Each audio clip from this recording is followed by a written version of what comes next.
laughter was king. When everything you know was wrong. We are fighting the fake news. Yeah, that sounds fun. Let's set some boundaries with a spoiled control freak. Is that why you're doing this? Well, then get your shit together. All your shit. So it's together. In a few hours, she'll probably be sane enough to work herself into some sort of towering Jesus-based rage at the hazy recollection of being seduced by some kind of cruel Samoan. I'm afraid of Americans. I'm afraid of the world. I'm afraid I can't help it. I'm afraid I can't. I'm afraid of Americans. I'm afraid of the world. I'm afraid I can't help it. I'm afraid I can't. I'm afraid of Americans. Who are these people? These faces? Where do they come from? They look like caricatures of used car dealers from Dallas. And sweet Jesus, there are a hell of a lot of them at 4:30 on a Sunday morning. Kyrie Jesu Domine, dona eis requiem. Kyrie Jesu Domine. Nick Vicious, confess your sins. What in the fuck are you wearing? What one of those shirts that the priests wear? But I'm not touching little boys.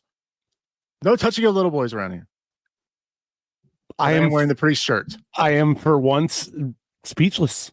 I remember us joking about this bit. Yeah. And I said, you know what? I'm going to go on to Amazon and see how quickly I can get one. And then we get to start the show today. I come in, it's an empty chair, first off. You had to call your cell phone. You're not even in the building. Yeah. Just sit there with it. And just look. I'm looking at your empty chair at like quarter after. So I called you. And then you show up and you're wearing. We're going to get official tab and everything. I mean, this thing is legit. So Rob is legitimately a registered Dudist priest. So that is a true thing. He is ordained. And ordained through the Universal Life Church of Modesto, California. I believe I am that twice ordained. Let me ask you. I believe I've now been responsible for that. I was responsible for that too, wasn't I? The Dudist part, yes, because we did that together. And then the shirt. I didn't. I mean, I suggested it. I suppose. Yeah. Said, wouldn't it be funny if? And then I'm not gonna fucking confess to you. It's not good. We're not. No. Go change. Can you change like right now, and then we'll do more of the show, please. Run that by me again, because all of a sudden you need to go. My change. connection went to shite. You need to go change. See what happens when you piss off the Lord? Yeah, apparently. Jeez. You're okay. Okay, fine. Just go change. Okay, just let us not get smited. Let us not. I'll vamp for a minute while you're no lightning bolts or anything. Oh my God! Just vamp. We need this kind of this extra drama in our lives right now. Yeah. No, with the show we're about to do, with the things we're about to talk about, let's go ahead and start off blaspheming against the fucking Lord and see how much more shit we can get into. Don't worry, Rob. We're going to wait for you. I can't believe he turned his camera off. You know, it was good enough for me to sit and look at the empty chair, right? So why is it not good enough for everyone? Why do I have to be on camera by myself? The empty chair, put your earphones in. The empty chair was good enough for me. How come everybody else couldn't watch the empty chair? Come back. You could have hit the button anytime you wanted to. I know, but then I feel like I would be as bad as you are. With what we're about to talk about today, do you really think that blaspheming against the Lord is a smart move? Probably not, but the way I look at it, I did it anyways. Jesus, he's got his own bleep now. Wow, this went off the rails quickly today. Okay, you could blame the wife for this one.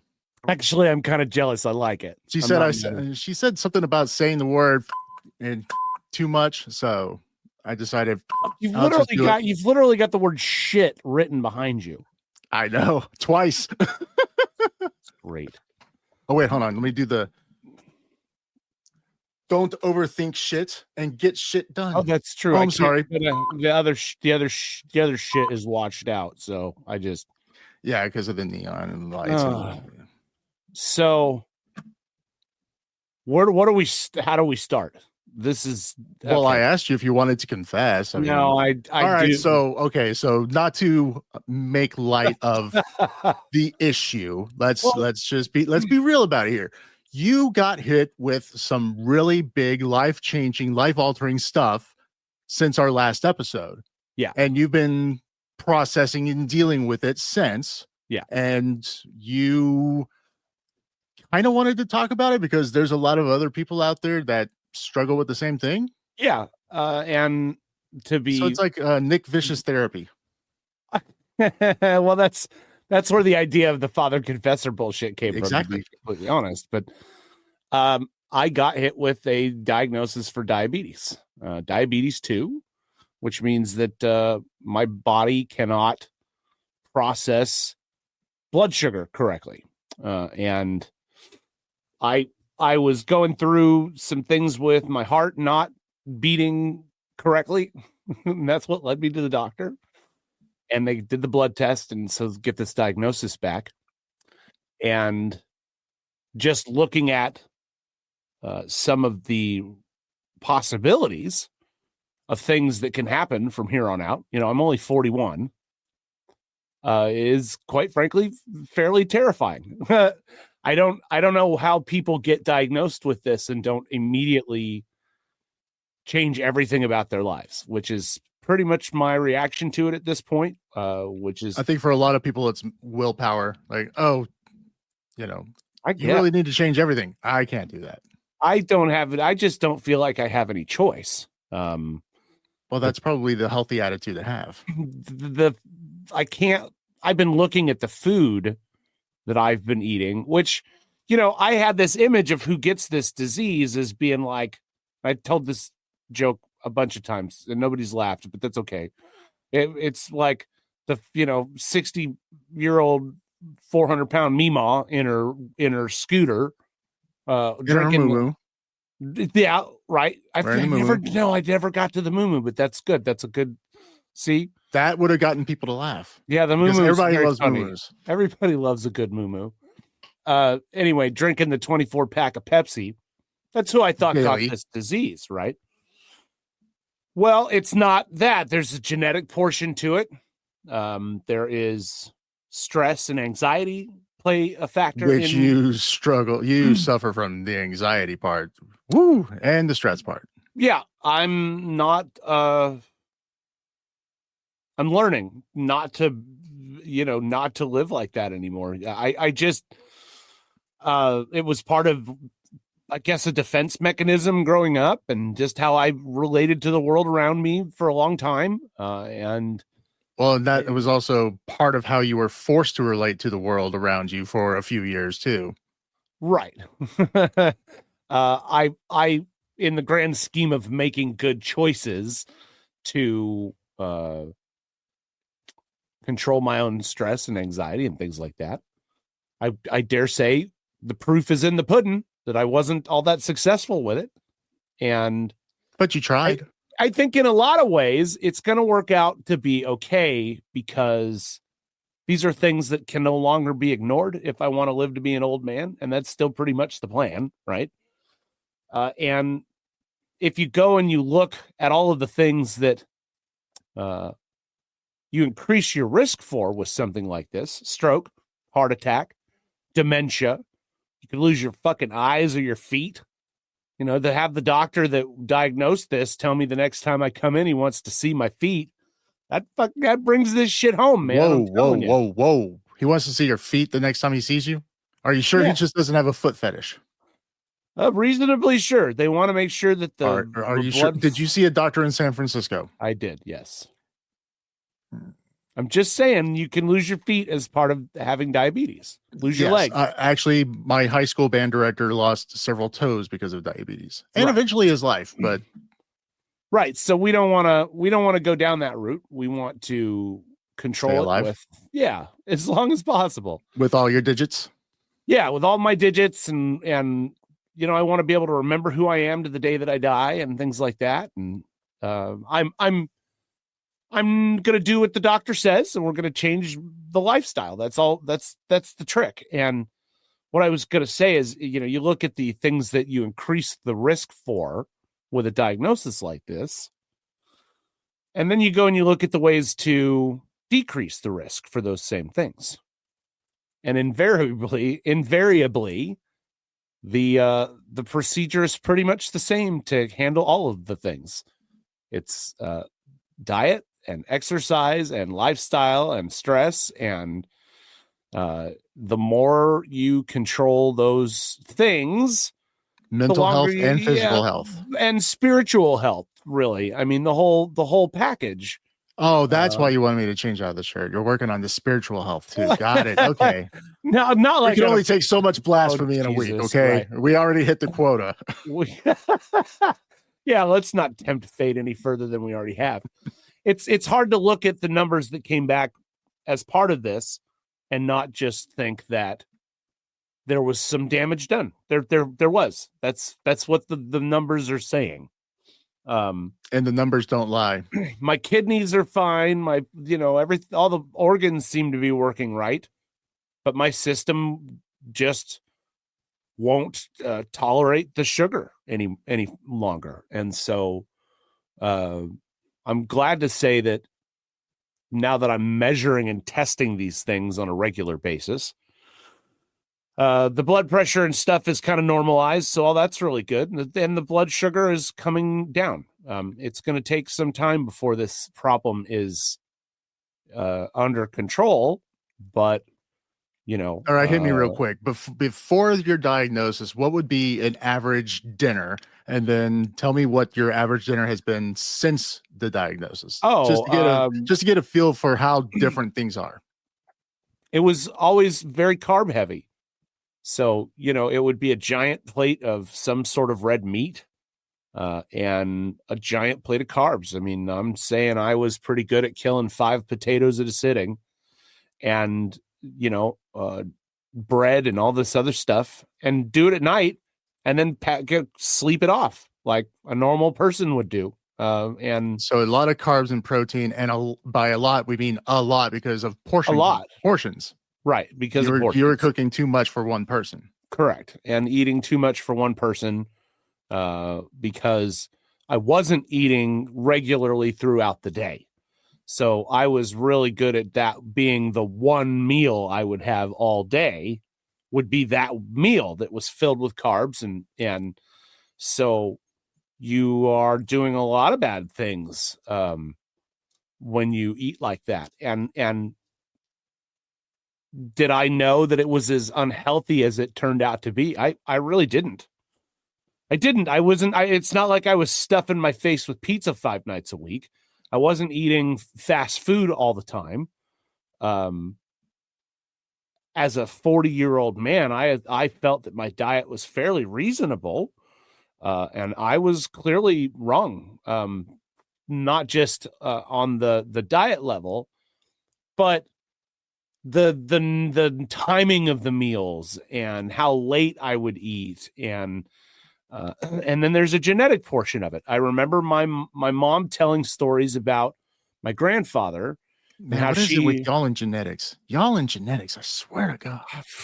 I don't know. You and the wife both.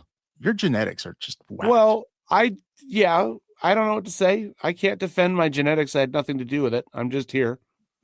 Anyway, I didn't ask for my genetics. Right. Exactly. I didn't consent to those. Nobody asked me how this was supposed to happen. Anyway, my granddad, she would feed him candy as he was driving because he was a diabetic. And I think that's a different kind of diabetes. I think that's type 1. Type 1. The diabetes. So this has been like super life-changing because it has to be, that's the only way I can sleep at night without thinking that I'm going to have a heart attack or a stroke I'm in a Facebook group on diabetes now, of course. And so that's interesting because it's a lot of there's a lot of free exchange of like people's actual experiences while they're battling this disease. Oh, that's good. You found a group. That's good. And well, I'll just tell you something tonight. Somebody posted up a glucose reading from their meter and was like, this is super high.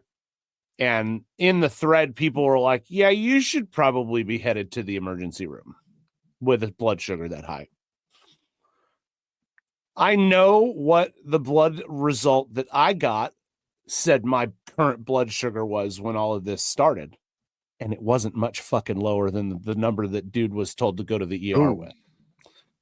It was a little so you lower. going to the doctor was a good thing when you thought you were having heart issues. Yeah, the sugar in your bloodstream can interrupt the electrical signals that the heart gets. And what was happening is I was getting what they call an extra heartbeat. It was happening a lot.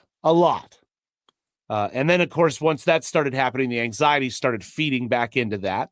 And then you could sort of make that happen with the anxiety. It was fucking messy, bro. It was messy as shit.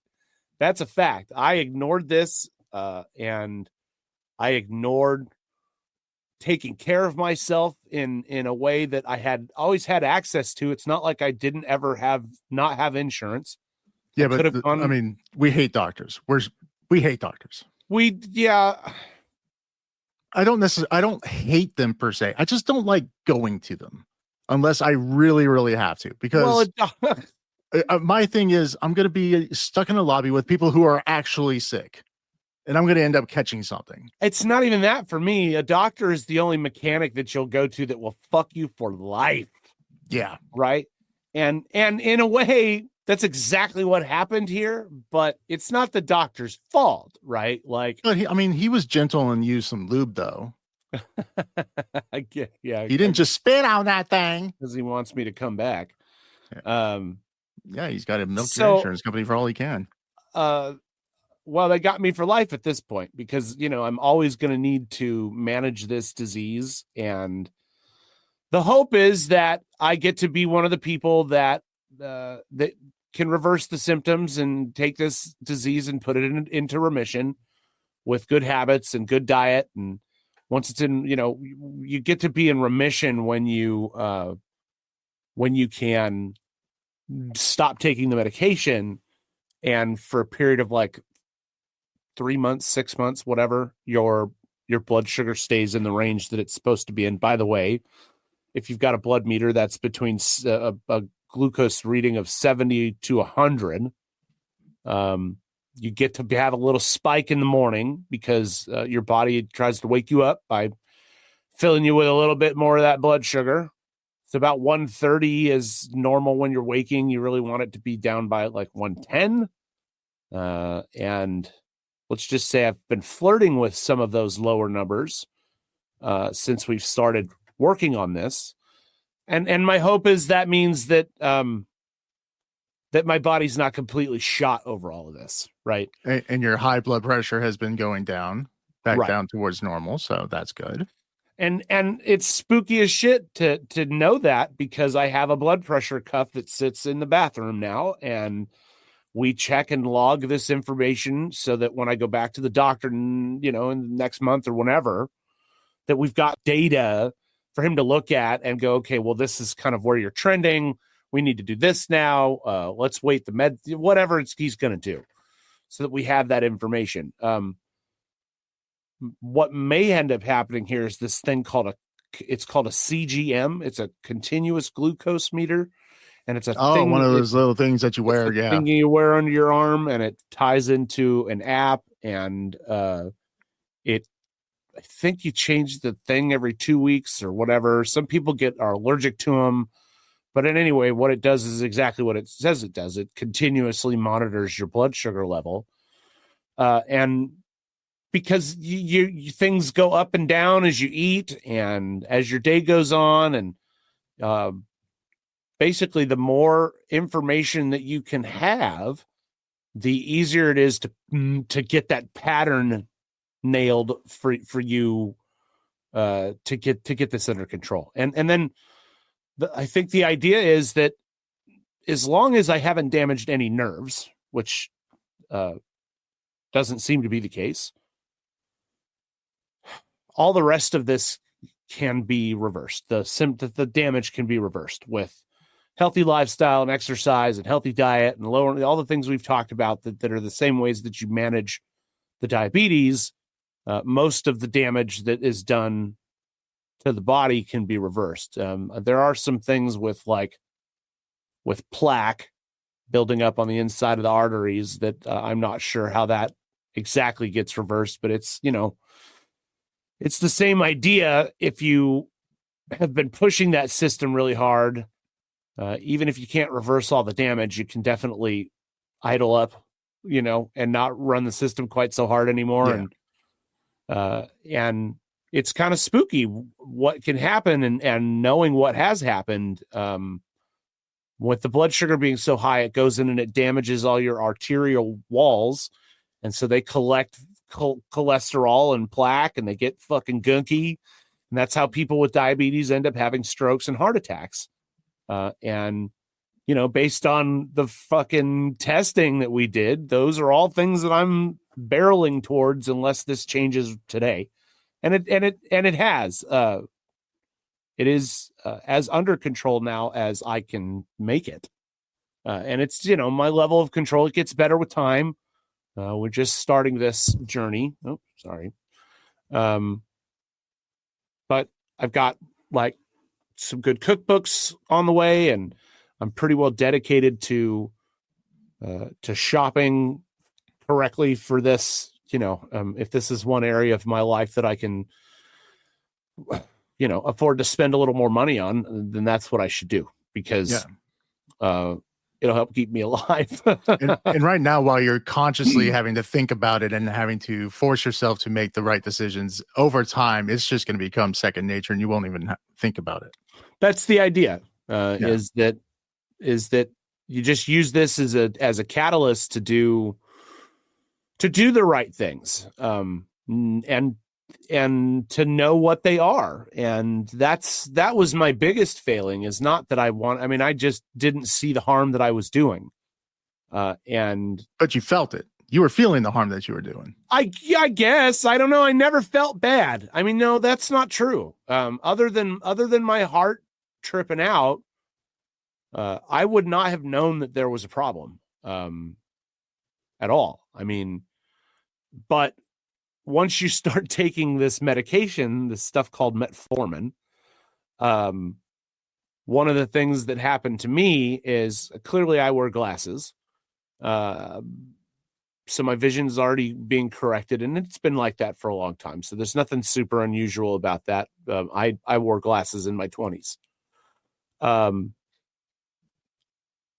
The medication that I'm on left me almost blinded for 2 weeks. That is crazy. I could not see I could not read anything on my phone.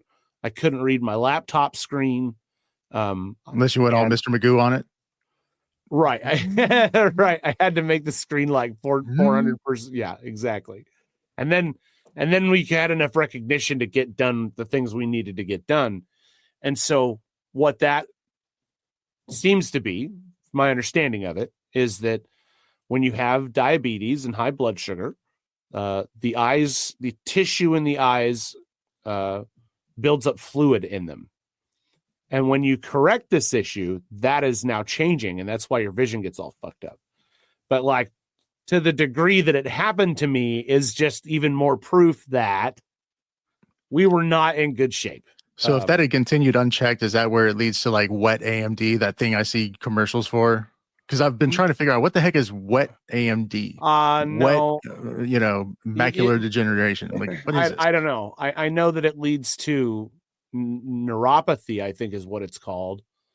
Your eyes they don't get enough blood because so long as it doesn't lead to Peyronie's, you're okay. I don't know. I don't know enough about that. I don't know if Peyronie's a thing. I don't know what that is. Peyronie's disease is a thing. Okay. Well, I don't know what that is. So it's a bent, broken dick. I'd like, oh, okay. No, my dick works fine. Thank you. That could have been a side effect of the medication. I'm just saying. This thing, it still works. Holler at your boy. No, just fucking please don't. Yeah, that's what everybody wants, is a fat If you're in your 20s and you're a total twink, no, hit Nick let's Vicious move up. on. No way. Not a fucking chance. Go put your shirt on and go put your shirt on. Go away. Get off my shirt on. No, not you. I'm talking about the twink that you just Oh, imagined. okay. Go put your shirt on, go back to fucking class, and leave me the fuck alone. I do not want to be called daddy, and I don't want you in my apartment. Stay away from me. And please, for the good of all that is holy, wash the fucking axe off of your body. Ew. Oh, really? That's still a thing? I don't know. I don't really know any 20-year-olds, I'm guessing. That could have been a swing and a miss. I don't know. I was at the bank the other day getting a cashier's check for property taxes, and holy shit! Did you take your Geritol? Yeah, no, I skipped it that day. Oh, I had to go to the bank. Back in my day. I actually had to drive to a branch. It was weird. Oh, they had this thing called a teller. You could talk to a real person and they'd write a check for you. Sure, Granddad. Yeah. There's people that used to write checks for you, Granddad. Sure, no problem. Yeah, but she was a total trip, and we were talking about just how kids these days are just terrible. And dude, I don't know if you've noticed, everyone these days is just a little bit, pretty much terrible, but just terrible. But we were talking like, if we were to be forcefully reintroduced into the dating scene, how fucked we would both be. Oh, I'm sorry, how we would be. Because I'm thinking, how does this even work? Don't ask me. I have no idea. I don't date. I don't like anyone. They don't like me. That's just how it's going for now. That's the one thing the diabetes should like, if there's a silver lining to any of this, it's that I'm going to be forced to lose another 50 pounds here before I'm satisfied with my body weight. And then I'm going to look dead sexy, so yeah, that'll be a nice, I may go early, but damn it, I'm going to leave a beautiful corpse. And that's all. There you go. Yeah. That's all that really matters. Oh my God. I'm going to go, but I'm going to look hot when I do. What a goddamn disaster this is. I mean, Jesus criminy. Like, I understand that I brought some of this on myself, but there's also this genetic bullseye that I was wearing. And if there's anything that's like, I know we're kind of Debbie Downer, but the truth is that that's not how I personally feel.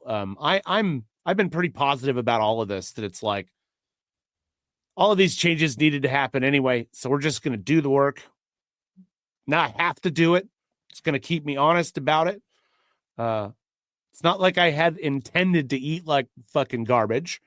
But again, I was eating real food, I cooked and I bought real food, and we weren't eating out all the time, and it wasn't a bunch of processed garbage.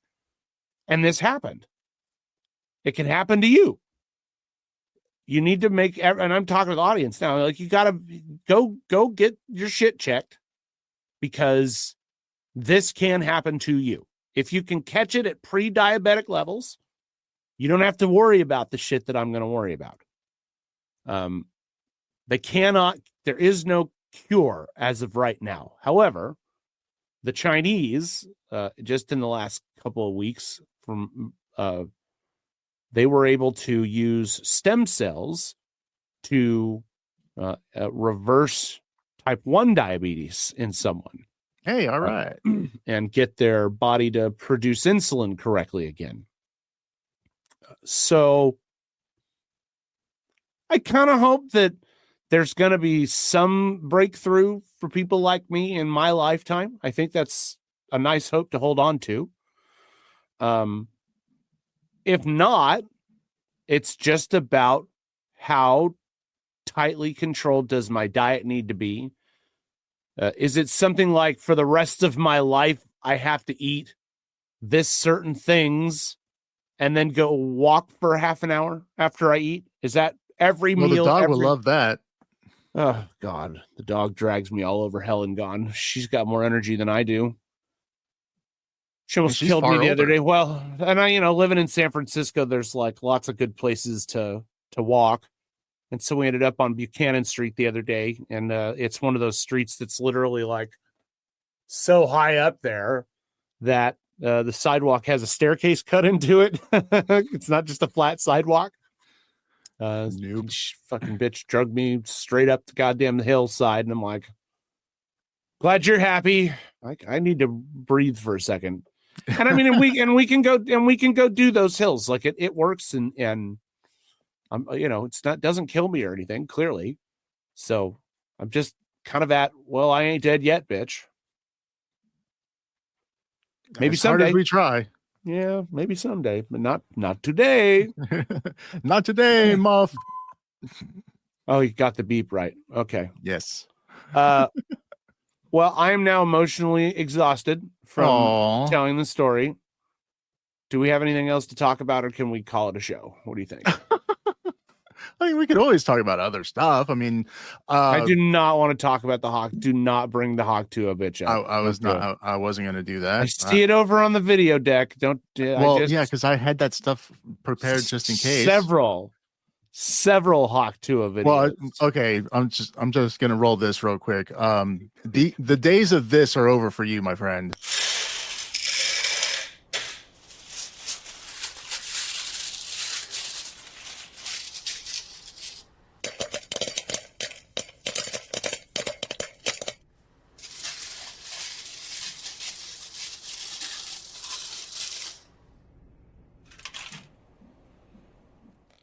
Yeah, you can't have that no more. What is this beautiful thing you just showed us?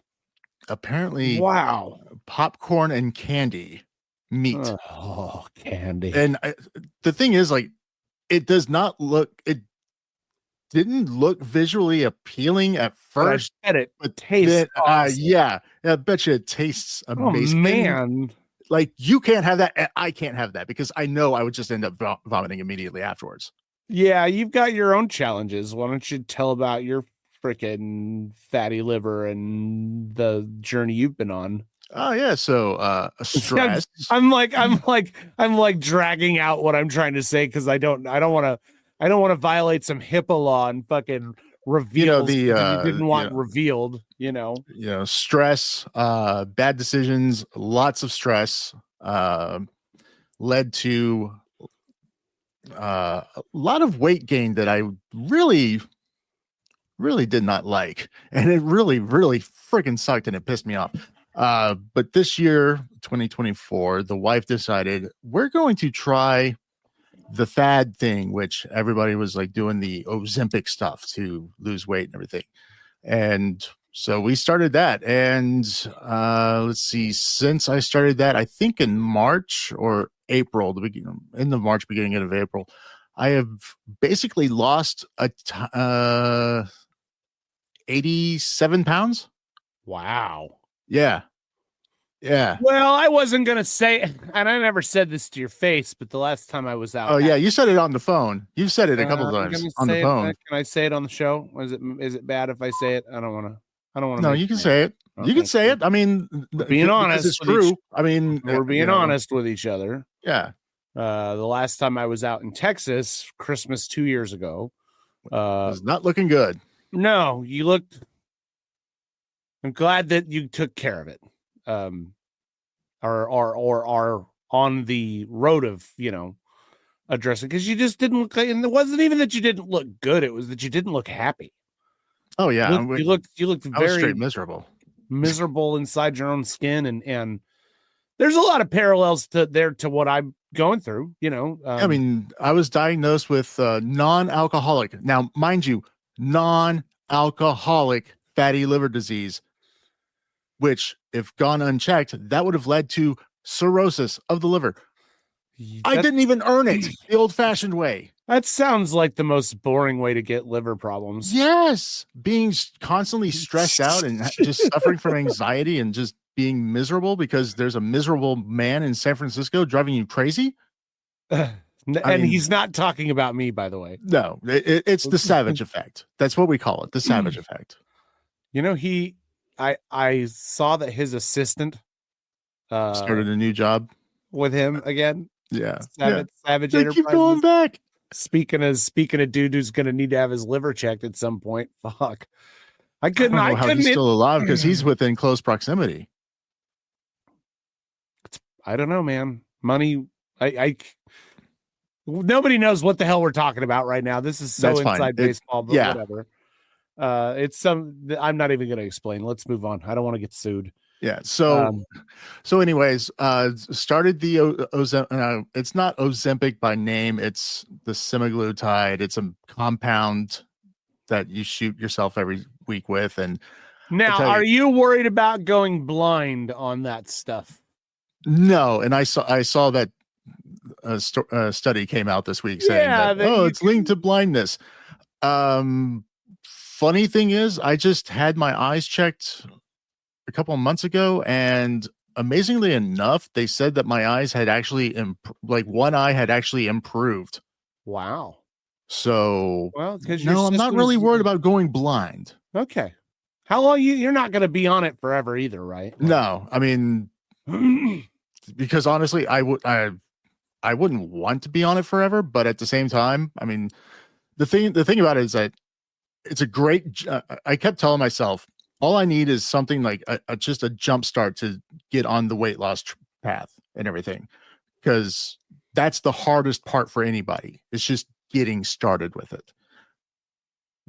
Well, that jump start came, and since then it's just been, oh, hey, I shouldn't eat this. I shouldn't drink that. I shouldn't do this, because the effects that I feel afterwards, not good. The nausea and throwing up and everything, just, it's not pleasant. So why even put myself through it? And Dr. Peppers have become like a thing of the past, I think. Well, I was teasing you about that a while back.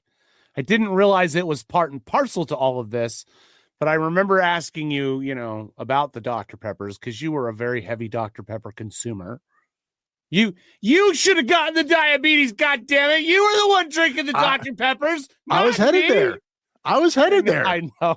I know. But I didn't have the genetics for it. Ha. I know. Yeah. Fucking, like, I never got anything good from any part of my family, right? Clearly, just the genetics are trash. The growing up was chaos. The stress, the broken relationships, the broken promises. Fucking Christ almighty, man. I just never got anything good from the whole situation. So the show family. I'm not going to sit here and beat myself up over this diagnosis. I don't think that's the right move. And despite the fact that this is definitely something that could have killed me, it didn't. I didn't end up in the hospital. I never ended, I didn't I didn't have a coma. I didn't wake up on the floor and crash my truck. Never had to go to the ER. The heart's fucking kind of doing what it should be doing again. Finally, I can see, as far as the fallout from this, it's hopefully just going to be a turn into good health. And I think that's all you can really do, right? Is just embrace the suck, because it's the new normal. And if you do that, it may not suck quite as much, and you can get something good out of it. And that's the whole thing for me, has been like, since it has altered the way that I think about everything, I don't miss certain things like you would think I would. Like the Dr. Peppers, I can have one of the ones made with pure cane sugar. I can have one of those every now and then. By every now and then, I mean like maybe one a week at best, but I don't go and buy them. So, because I just kind of bypass that aisle in the grocery store. I don't even think about it. So, same thing with a lot of different foods. I was like you, a big carbohydrate guy, protein, beef, pastas. Right. You give it to me, I'm good to go. And not so much anymore. I can do it in small little doses, but if I like you, I tend to overeat, and it's just, it ends bad. The night ends bad with that. So yeah. And I know that a lot of people are dogging the Ozempic stuff. I don't understand why. I think that 2023, all of the Hollywood celebs and all the elites were doing and saying, "Oh, this is great." 2024, it's, "Oh, this is bad." I don't Okay. know. I mean, if it makes you feel better and it gets you more out of life, more than what you want out of life, who cares what everybody else thinks? That's exactly what I was thinking. I mean, Yeah. and the thing, okay, now I will say the weekly injection part really kind of sucks, especially seeing as I can't do it myself. Yeah, I'm not. So if I'm I not had to inject myself, it wouldn't happen. I'm not particularly enjoying the Finger sticks. Yeah. How many of them are you doing a day? A bunch, at least 2 every day, but it can be more like 4 or 5, depending on what I want to look at any given time, trying to understand, okay, I was this when I woke up and then I ate and then 2 hours later I was this. You gotta kind of develop the data to figure out what's happening with the things that you do. But I will say that it's not nearly as fucked up as I thought it was going to be. They give you this, it's called a lancet, and it goes into this little thing that you fucking load, and it's like a spring loaded thing. And then you twist the top and it determines how deep the lancet goes. And I mean, it is like a 2 to 6 or 0 to 6. And like on a 2, you can't even feel it in certain fingers. And you just, as you do it, you get to know which finger is a little more sensitive to the lancet, and so you don't hit it as deep. And once it's over, it doesn't, I mean, it's as painless as it can get, for the most part. You definitely you feel it, but it's not overwhelming. And, I don't feel like my fingers look like I've been jabbing them with a fucking needle for the last 2 weeks now. But having to do this stuff is it's surreal, man. I think if I had the Ozempic pin, like the pin style, where it's just an itty little needle that you just kind of throw in there and just push the button and it takes care of the rest, I think I could do that. But I actually get like an actual syringe. And Ew. I could go too deep. I could go not deep. I don't know I don't know that I could do that to myself either. That's yeah. So I have the wife do it. Yeah, I bet. Like, hey, think about it, babe. Every week you get to stab me. If I pissed you off, that's when you find out who your friends and family really are. Exactly. Yeah. And the funny thing is, like, if she thinks every week, like, she's like, "Oh, I'm so sorry. I'm so sorry." I'm like, I didn't feel anything. It's all good. She's like, "No, it's just," I'm like, "It's okay." So it's hell getting older. But the thing is that it ain't for pussies. That's for sure. I feel like I'm not unique here. No, we're far from it. Yeah, this is just stuff that happens to people. And so anyway, which, I mean, hopefully us talking about it, on here, I mean, yes, it's not like us making fun of Hawk Tuah Girl or Jack Doherty or somebody else. No, this is real. I mean, it's real talk. It's real life. I mean, this is something that, a lot of people deal with. So, hey, this meets our mission, which is to reflect real life back at the audience. This just happens to be kind of shitty. It's the suck. This is the suck. This is the suck. And we'll get back to laughing and making jokes about things shortly. But we felt like we should talk about this because we've been talking about it amongst ourselves for quite some time now. Weeks. I mean, since the last episode, that's right after the last episode is when you got the diagnosis. Yeah. And that's when, like, you were really struggling and you were really down. And I got kicked in the fucking nuts is what happened. And once you got on the medication, we were talking about getting together earlier and you're like, "Nah, I'm having side effects. I don't feel comfortable." I'm like, okay, that's cool. Well, I couldn't see. You needed the adjustment. I'd be like, "Rob, where are you?" Yeah, I wouldn't have been able to see. I wouldn't have been able to see you, but it wouldn't be because you were showing me an empty chair. I just wouldn't have been able to see you. Yeah, exactly. Yeah, so. You can't see me. So, okay. Did you just do the John Cena thing? Yes, you can't see me. Jesus Christ. So, where'd he go? I have a holiday PSA for you. a study by Feet Finder revealed that a 234% surge in Google searches for penile fracture occurs over the frisky festive season. Apparently, last year, researchers studied 3,421 German men and found that chances of sustaining the painful penile injury, especially among those in middle age, rose significantly between December 24th and December 26th. So so this is the PSA. People, if you are having sex over Christmas, do it right. Know what you're doing. I mean, I'm thinking, okay, if she's breaking your dick, you're doing it wrong. You can just do that on your own. I'm just saying, if she's Rob breaking Rod, your ladies dick, and gentlemen, he knows how to transition. and Nick Vicious, I mean, does this play for the gay community too? If he's breaking your dick, he's doing it wrong. You're a top, right? You can tell me. I have nothing to fucking offer here. I am not engaging in this conversation. Yes, Rob I got you now. Rob I got you, Rod, sucker. ladies and gentlemen. Yes. And with that, that's our show. Yeah. Holy shit. We could have ended this 2 minutes ago and not had all.